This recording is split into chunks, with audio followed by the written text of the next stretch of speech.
ત્યારબાદ દોસ્તો ઝડપથી આગળના બીજા સૌથી મહત્વપૂર્ણ સમાચાર મળ્યા છે કિસાન ક્રેડિટ કાર્ડને લઈને મોટી જાહેરાત। તો કિસાન ક્રેડિટ કાર્ડને લઈને ખૂબ જ મોટી જાહેરાત મળી છે। તો ગઈકાલે નાણામંત્રીએ બજેટ રજૂ કર્યું હતું। તો નિર્મલા સીતારમણે કહ્યું કે 5 રાજ્યોમાં કિસાન ક્રેડિટ કાર્ડ લોન્ચ કરવામાં આવશે। તો ઉલ્લેખનીય છે કે કિસાન ક્રેડિટ કાર્ડ યોજના ખેડૂતોને ઓછા વ્યાજે લોન આપે છે।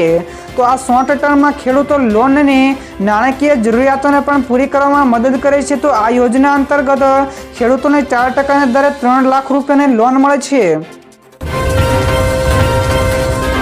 તો દોસ્તો આ સિવાયના બીજા સમાચારની આગળ વાત કરવામાં આવે તો સંરક્ષણ મંત્રાલયને 6,21,940.85 કરોડ રૂપિયા મળ્યા છે। જ્યાં દોસ્તો રક્ષામંત્રી રાજનાથસિંહે બજેટને લઈને ટ્વિટર ઉપર લખ્યું છે કે હું રક્ષા મંત્રાલય માટે 6,21,940.85 કરોડ રૂપિયા ફાળવવા બદલ નાણામંત્રીનો આભાર માનું છું, જે 2024-25ના બજેટના 12.9% છે। તો જ્યારે 1,72,000 કરોડનો મૂડી ખર્ચ સશસ્ત્ર દળોની ક્ષમતાઓને વધુ મજબૂત કરશે। તો સ્થાનિક ખરીદી માટે રૂપિયા 1,05,518.43 કરોડની જોગવાઈ આત્મનિર્ભરતાને વધુ વેગ આપશે। ત્યારબાદના દોસ્તો બીજા સૌથી મહત્વપૂર્ણ સમાચાર મળ્યા છે ગુજરાતના 31 જેટલા જળાશયો હાઈ એલર્ટ ઉપર છે। જ્યાં દોસ્તો ગુજરાતમાં મેઘરાજાની ધમાકેદાર બેટિંગ જોવા મળી છે। તો ઘણા જિલ્લાઓમાં ભારે નુકસાન પણ થયું છે। તો બીજી બાજુ 31 જેટલા જળાશયો સંપૂર્ણપણે છલકાઈ ગયા છે। તો આ જળાશયોને હાઈ એલર્ટ ઉપર જાહેર કરાયા છે। તો ગુજરાતની જીવાદોરી સમાન સરદાર સરોવર ડેમમાં પણ યોજનામાં સંગ્રહ 55% નોંધાયો છે। તો 31 ડેમો ઓવરફ્લો થતા આગળની વિસ્તારોને પણ એલર્ટ કરવામાં આવ્યા છે। જોકે આગામી હજુ કેટલાક દિવસો અતિભારે વરસાદની પણ આગાહી કરી છે। ત્યાર પછી બીજા સૌથી અગત્યના સમાચાર મળ્યા છે। તો ગઈકાલે ભૂપેન્દ્ર પટેલે પણ બજેટ અંગે કહી મોટી વાત। જ્યાં દોસ્તો સર્વગ્રાહી અને સર્વસ્પર્શી બજેટ કહ્યું હતું। જ્યાં દોસ્તો મુખ્યમંત્રી ભૂપેન્દ્ર પટેલે ગઈકાલે રજૂ થયેલા બજેટ અંગે પ્રતિક્રિયા આપતા કહ્યું હતું કે વિકસિત ભારતના નિર્માણને સુરેખ પથ કંડારનારું સર્વગ્રાહી અને સર્વસ્પર્શી બજેટ છે। તો ભારતના યુવાનો વિશ્વ સમક્ષ યુથ પાવર બનીને ઉભરે તેવી યોજના છે। તો આ બજેટ ગરીબ, અન્નદાતા, યુવાનો અને નારી શક્તિના વિકાસને વેગ આપતું બજેટ છે। તો કૃષિ વિકાસ માટે અને આધુનિક આયામો બનાવવાની પણ યોજનાઓ આ બજેટમાં લેવામાં આવી છે। તો દોસ્તો ત્યાર પછીના બીજા સૌથી મોટા સમાચાર સામે આવ્યા છે। BSNLના ગ્રાહકો માટે આવ્યા સારા સમાચાર। જ્યાં દોસ્તો જીઓ અને એરટેલના રિચાર્જ દરોમાં વધારો કરતા ઘણા બધા ગ્રાહકો BSNL તરફ ખેંચાઈ ગયા છે, પરંતુ તેમાં 4G ના હોવાના કારણે તેઓ નિરાશ થયા છે। તો આવા લોકો માટે BSNL હવે સારા સમાચાર લઈને આવ્યું છે। તો ખાસ એ છે કે 4G સેવાઓ આવતા મહિને શરૂ થશે અને એક સપ્તાહમાં દેશના વિવિધ ભાગોમાં 1,000 જેટલા ટાવરો ઊભા કરવામાં આવશે। તો BSNLનો લક્ષ્યાંક 4G અને 5G માટે કુલ 1.12 લાખ ટાવર ઊભા કરવાનો છે। તો અને અત્યાર સુધીમાં 12,000 ટાવર પણ ઊભા કરવામાં આવ્યા છે।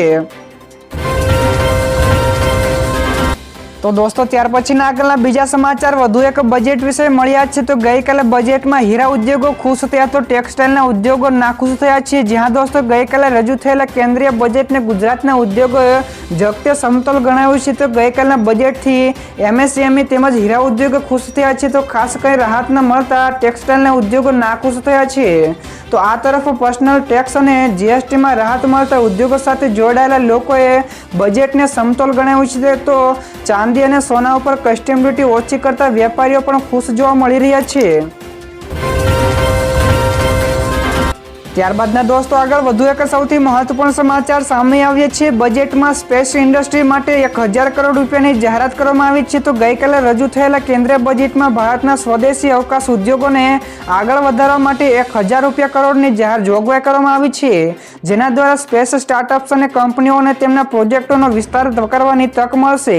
તો આ સિવાય નાણામંત્રીએ કહ્યું કે એકાદ દશકમાં ભારતની સ્પેસ ઇકોનોમી 5 ગણી થઈ જશે। તો આ એક પ્રકારનું વેન્ચર કેપિટલ ફંડ છે, જેના દ્વારા અવકાશ ઉદ્યોગોમાં રોકાણ કરવામાં આવશે।